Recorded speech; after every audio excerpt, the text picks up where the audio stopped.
This video is brought to you by Squarespace. Squarespace is the all-in-one website platform for entrepreneurs to stand out and succeed online. Whether you're just starting out or managing a growing brand, Squarespace makes it easy to create a beautiful website, engaging with your audience and selling anything from products to content to time. All in one place, all on your terms. Hey Spuds, how's it going? It's Jamie. Welcome back to another video. If that's on the channel, I don't know, but welcome either way. I'm very glad to have you here. And today, this video will hopefully not be a hot mess and all, what's another word for chaotic? But yes, today we're talking about the Netflix show Chaos. That was awful. I should have planned that better. I'm so sorry. Anyway, I want to talk about the LGBT plus rep in the new Netflix show, newish Netflix show Chaos. Yay. Firstly, I'm just warning you, there will be spoilers in this video about the show. So if you've not watched it yet and you do not want spoilers, you have been warned. They're not major spoilers. They're not about the main plot lines. I'm not going to like ruin the whole thing, but there is some information in this video that you may not otherwise know if you've not seen the show. Yes. Secondly, some of what I'm going to talk about and some of my realizations when watching the show may seem obvious to people who have a good knowledge of Greek mythology. I went into the show with the literal bare minimum knowledge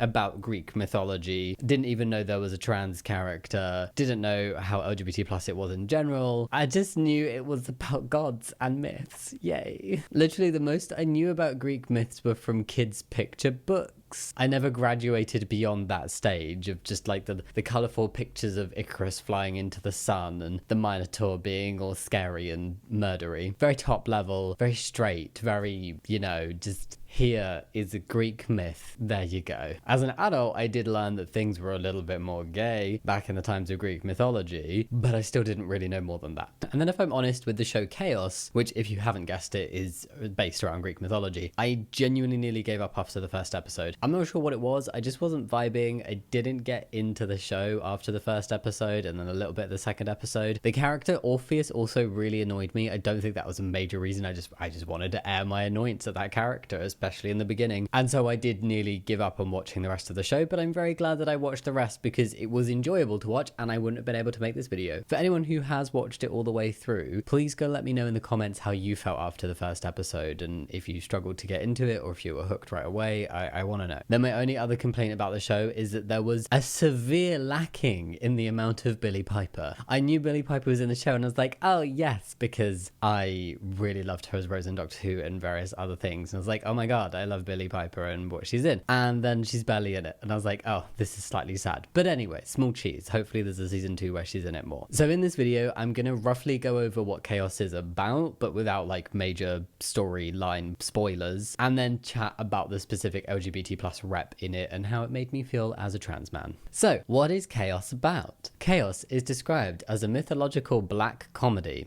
I would say it lives up to that description, and centers around the all-powerful Zeus god, portrayed by Jeff Goldblum in Malcolm in Jurassic Park. Oh yes. And his spiral of insecurity as he fears his power is waning after he finds a wrinkle. Now, I will admit, finding a wrinkle can be scary, but Zeus takes it to a whole other level. As well as the gods, the show also centers around 3 human beings, mortal creatures of Earth, and follows their journey, the connections between the characters, the connections between them and Zeus, and the whole storyline generally, and it becomes clear as you watch the show, and it's all very interesting. These humans are Eurydice, known as Eurydi, Ariadne, known as Ari, and Cineas, known as Cineas. He doesn't get a shortened name. And also, apart from those episodes where he was dead named, but we're going to get onto that in a minute. There's a prophecy that ties them all together, and a plan from Prometheus that's a big part of the show, and Prometheus is the narrator, and he's also been chained to a cliffside by Zeus because he stood up to Zeus. And so obviously he wants to see the downfall of Zeus, because who wouldn't want to see the downfall of the god who has chained you to a cliffside and had a bird eat out your liver every single day for the rest of eternity? I would be pretty mad about that too. That's the show in a nutshell, but how is it trans? Why am I making a video on this show? There must be a trans link somewhere. Imagine if I was like, no, not trans at all. I just want to talk about Greek mythology. I could be pivoting on the channel. I'm not. It is very trans. Shallow there, just just popping in because I'm feeling a little bit sluggish today, spuds. As some of you may remember, I recently started my new business of bedazzling snail shells called Slime Bright Like a Diamond, but unfortunately it is going to have to come to an end. I really snailed the website design thanks to Squarespace, but unfortunately that meant it didn't take long until every pet snail shell was bedazzled and shining bright. So basically I'm stepping back from the bedazzling business until there are more snail shells to bedazzle. Doesn't really work on slugs. But you know, when making a website with Squarespace, you know it's gonna be amazing because Squarespace is full of excellent features. It's quite hard to say. You can use Squarespace's new guided design system, Squarespace Blueprint. This lets you choose from professionally curated layouts and styling options to build your unique online space. Your website will be tailored to your business or website idea and optimized for every device. And when your website's ready, Squarespace's optimized SEO tool will help you leave a trail across the web, hitting the internet sweet spot and letting you get discovered fast and grow in the way you want. Once you have all your pages ready, you can use Squarespace's asset library to upload, organize, and access all of your content from one place. This means I can manage all of my files from one central hub and use them across the Squarespace platform. You can also keep an eye on your website growth using Squarespace's very handy analytics tools. For Sharp and I's actual real website that's not going anywhere, I promise, these analytics let us check on things like top traffic sources and the geography of site visitors. You can also get insights on your sale metrics and understand how your website is growing. Basically, Squarespace gives you all the data you need to scale your business. You can also keep an eye on your website analytics, along with editing pages, managing inventory, and much more through the very useful Squarespace app. Sharp and I's actual website is something that was really fun to make and we're very proud of, and we like to celebrate it, so thumbs up for our website. So whatever your website idea, if you're looking to build a community, or if you're a budding entrepreneur, or if you are able to find more snail shells to bedazzle, you can turn any idea into a website using Squarespace. I'm going to take some slime out of the businesses for now, but I will be back next month with a brand new idea. Oh yes, and I have a feeling this one will work. Please leave a comment down below to give me an idea of what I should try next, and I might just use Squarespace to make a website out of it. To get started yourself, go to squarespace.com for a free trial, and when you're ready to launch, go to squarespace.com/Jammidodger for 10% off your first purchase of a website or domain. The link's in the description box now. Let's escargot back to the video. Oh yeah, that rhymed, and it was snail themed. I'm very proud of that one. I'm sorry, I'm done now. So the character of Kineas, played by Misha Butler, provides the bulk of our trans representation in Chaos. And as I said before, I literally had no idea before I started watching this show that there was a trans character in it. So I was like, oh,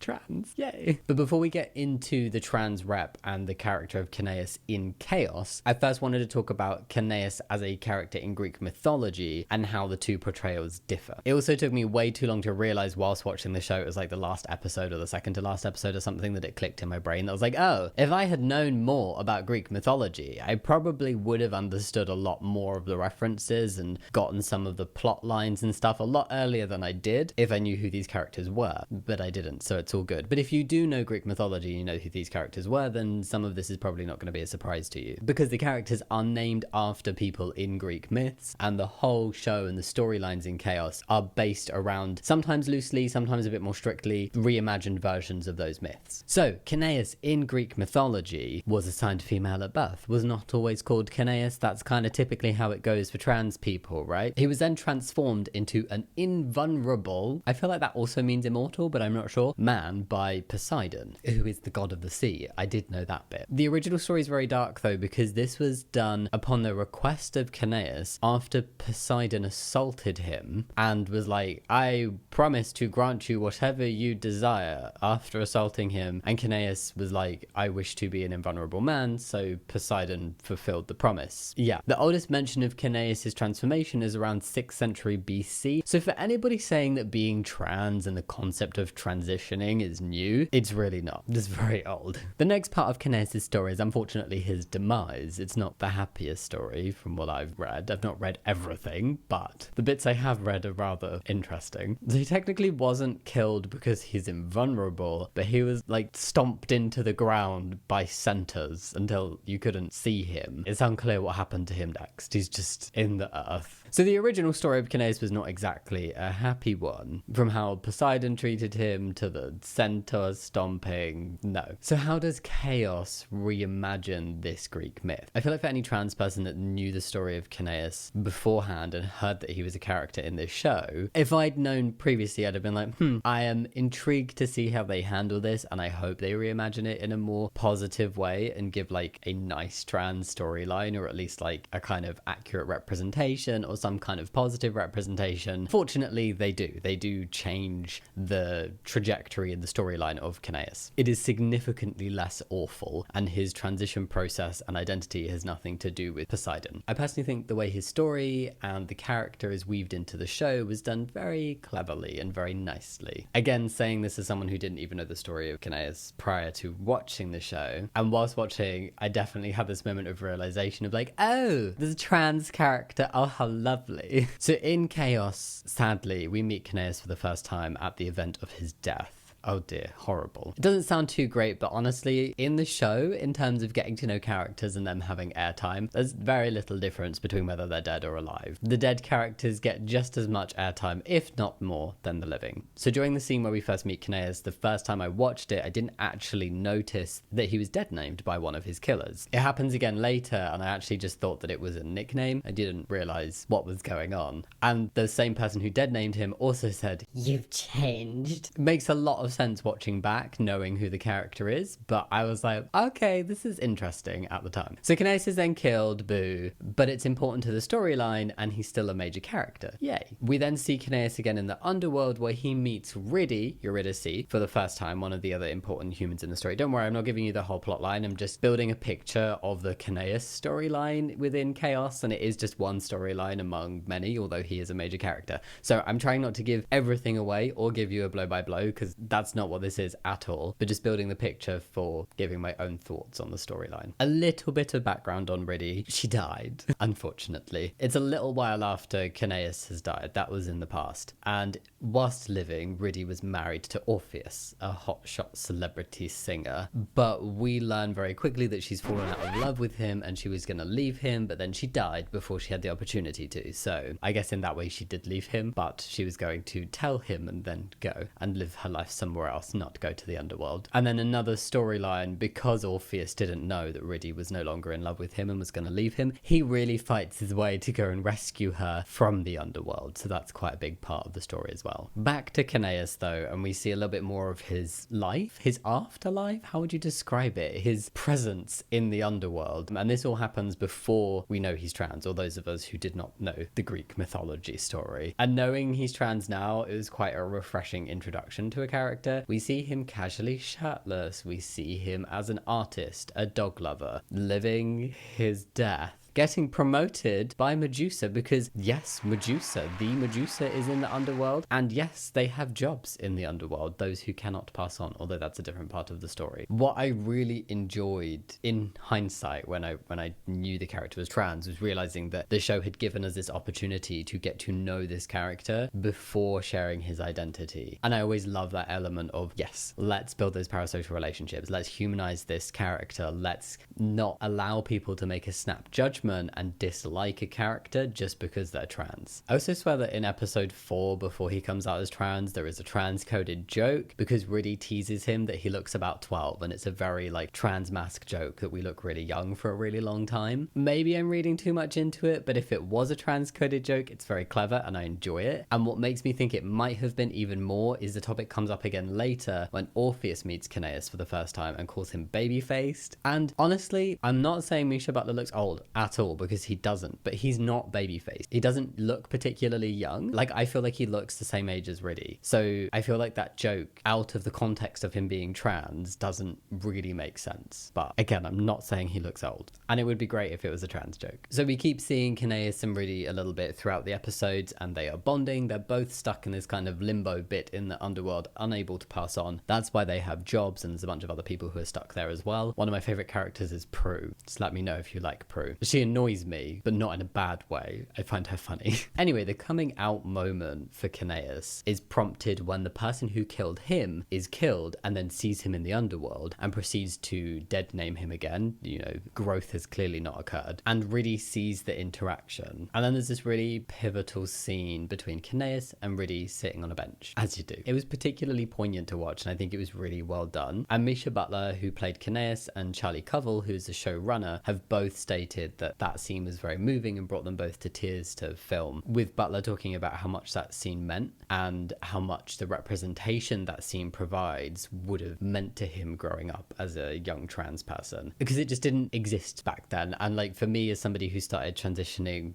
like 13 years ago now, literally did not exist, and I can hard relate to that feelings. And I think me, if I'd watched that earlier in my transition, that would have been both lovely in terms of representation, but also really reassuring because of how it's written, because of how the coming out happens, and because of the reaction to the coming out. So essentially it comes about because we learned that Kanaeus was part of the Amazons, and Riddy's like, oh, you were an Amazon? And Kanaeus is like, yeah. And then we learn that boys who are born in the Amazon compound have to leave at age 11, and Kanaeus is like, I didn't leave until 15 because I wasn't officially a boy until later. And I just think that's I like it. I think it's such a clever way of coming out and writing a coming out scene, because there's nothing wrong with the classic hello, I'm trans, but it's not that. It's really subtle but also obvious what he's saying, and I liked it. It was given enough emotion and enough time as a scene without lingering and without changing the dynamic between Riddy and Kanaeus, which was super refreshing to see, because so often we see characters in TV shows reveal to another character that they're trans, and then it completely changes everything, or at the very least there's this kind of maybe initial negative reaction, or there's this like overly positive reaction of like, oh my god, I always knew, or oh my god, I still love you, or oh, you know, like there's this big like declaration from the person who's been come out to, if that makes sense. But there was nothing. There was like no big heavy questions. It was just treated very casually, didn't change anything between them, and they moved on and started joking about things that were quite dark, but they were still joking, and they really bonded. What I loved to see was representation of a trans character, of a trans man character for one, which does feel like it's less common, but also of a trans character who is well-rounded and not just, oh, here's your token trans for the show. They made, in my opinion, a character who is brave and likable and kind and compassionate and interesting, and just a character who happens to be trans but is all of these other things first. And also a character where his actual transition and the active process of transition, it wasn't a part of the show. It felt like that was done for him years ago. I mean, I guess he's dead in the shows, so it'd be tricky for it to not be done in some way, but it very much felt like in the past, which was quite refreshing, because a lot of the time we see characters who are earlier on in their transitions, and that's important too, but it's also nice to see trans people just being themselves. I'd say living their lives, but in this show, living their deaths, dying their... I don't know. I don't know. Another thing I wanted to mention was seeing him shirtless was just, the way they did that was super refreshing, because it literally had nothing to do with him being trans. It wasn't some big like, look at my scars, or like, let's compare top surgery results, or some like euphoric moment, which is lovely to see. And this is the thing, I'm not dissing the other positive trans representation we're seeing at the minute that is more centered around trans identity. It was just really nice to see one where that trans identity was a lot more in the background and a lot more passive. So Kanaeus being shirtless was just a dude being shirtless and nothing more. For example, the last show I watched with positive trans rep and like trans mask rep, when one of the trans mask characters had his shirt off, the purpose of that scene was another trans mask person seeing his chest and feeling envy and like aspiring to have that. And it was all about the fact he was trans and had scars, which is perfectly great to see, and that's good representation and important as well, but it's also really refreshing to see the other side of it and the casual and the passive side of it. And then generally whenever Kanaeus' transness is discussed, it's just done in a way that's good. And that's what you get when you have trans people playing the roles of trans people, and you have storylines that are written sensitively and with trans people in mind and involved. We even see discrimination worked in an interesting way without being like spotlighted, with the dead naming from the person who killed him. But he wasn't killed for being trans. Yeah, which is lovely. He was in fact killed because the people he grew up with see him as a man, and because he transitioned and men are not allowed to live on the compound with the women, and they are killed even if they visit the compound. He left when he was 15, when he came out as trans, because they saw him as a man and they're like, no, men not allowed here. And then they believe Kanaeus visited the compound, so they killed him. Can we call that a trans affirming death? I think maybe. Throughout the storyline, we see some flashbacks of Kanaeus whilst he's opening up to Riddy and telling him more about his experience growing up on the Amazon compound and his relationship with his mum. There's a flashback that shows a touching moment between a young Kanaeus before he's come out and his mum, where she reveals she's always known, where she says the form doesn't really match the contents. I'm like, wow, what a beautiful reimagining of the phrase born in the wrong body, because that's a bit simplified and old-fashioned. And it's actually his mum who tells him that the boy version of his name is Kineas, and then he is Kineas, so that's cool. She also helps him find support with leaving the compound and doing all of that stuff, and just, yes,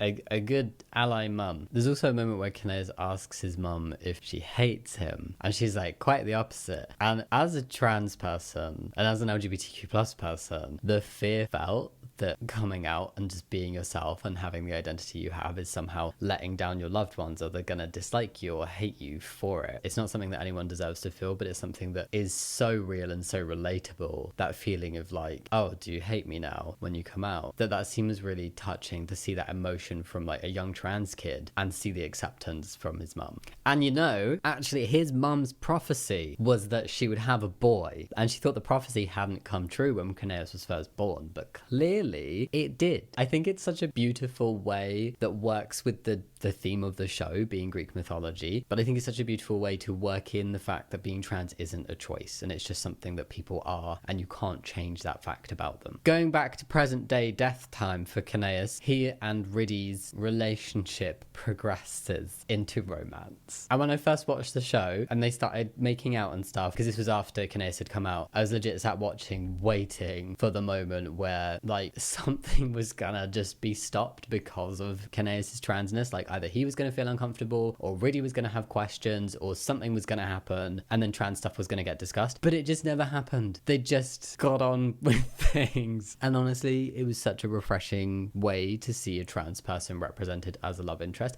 And not just a love interest, but a romantic lead having a romance with another lead. Is that what romantic lead means? That they're both leads if they're involved in the romantic lead? I don't know. I was just sat there watching it going, where else have I seen a trans man be the romantic lead in a TV show or film? I can't remember. I'm not saying there's nothing out there, but I can't think of anything. I've not watched anything else. And I think for it to be in a mainstream show is very cool. Honestly, my overall feeling is just, as a trans man, I love the trans rep in this show. I don't ever remember seeing a storyline of a trans man where the character was a lead, not just a lead, but like the romantic lead. I don't remember ever seeing that, like I just said, but also just a fully formed character and not full of angst and not totally just absorbed and wrapped up by their transition, which is fine to see. That is totally a fine storyline to have as well, and an important one too. But those kind of feel like the only storylines that we get. When it's positive, it's typically all about transition, or like a character who's just come out and is dealing with that initial step. Trans characters are often very rarely a main character, and particularly trans men as a romantic lead, just not seen it before. I feel like Chaos gave us a character who happened to be trans, rather than here is a trans character. He was one of the pivotal characters in the show. He was a lead of the show. He was a romantic lead in the show. And the love storyline wasn't about him being trans at all. It wasn't hindered by him being trans. There weren't a ton of questions because he was trans. It really highlighted the non-issue that being trans can be within certain relationships and certain contexts and at certain stages of transition. And it showed a side of being trans that we rarely see. I think often a lot of people who aren't trans think that being trans is this all-encompassing, pervasive thought, and we're thinking about it all the time, and every interaction we have, it comes up. But that's really not the case, particularly the further along people are in transition, which is what I found personally. So it was really nice to see that side of being trans being portrayed. There was a lot more of that passive trans representation that we really need. Trans characters can be lovable and can be leads and don't need to talk or think about their transness every step of the way or every step of their story, or be filled with trans angst. Yeah.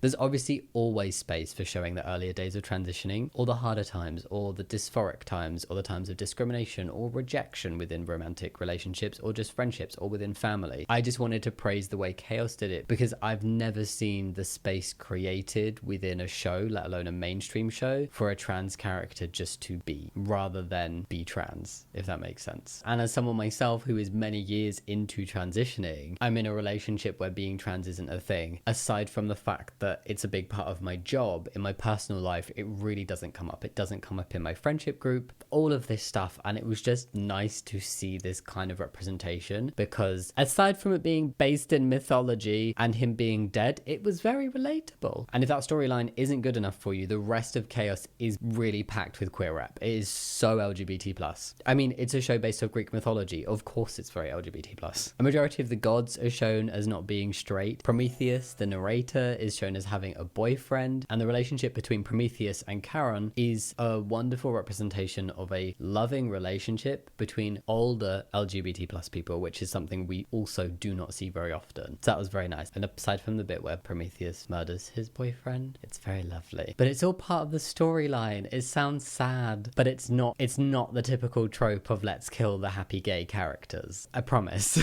Then there are the Fates, who are the immortal gods of desire, who basically write the prophecies for all the humans and all the gods. Very powerful. And all the Fates in Chaos are played by trans actors. Sam Butter, Che, and Susie Izzard. They are the all-seeing, all-powerful characters who know the ending first. How cool is that? So LGBT plus identities, particularly trans identities, are so thoroughly woven very casually throughout the show. And not just as side characters, not just as sad characters, not just as villains or characters full of angst. To be fair, mostly dead characters, but then a lot of the people in the show are dead, so that's okay. We're alright with that one. And some of them are gods. But instead what we're seeing is LGBT plus characters and trans characters who are fully formed characters in their own right and are fully part of the show as main members and not just side branches. Is that what you'd call it? Like offshoots. Like imagine a tree, they're not just like a tiny little sprig up in the corner, which is what we usually see. We have good characters, powerful characters, romantic leads, immortal characters, dead characters, living characters, and everything in between. Cast members have also spoken out about how positively LGBT plus identities and storylines were handled by the show. A lot of the praises seem to be directed towards showrunner Charlie Covell, who, if you weren't aware, was also the writer for the adaptation of the comic book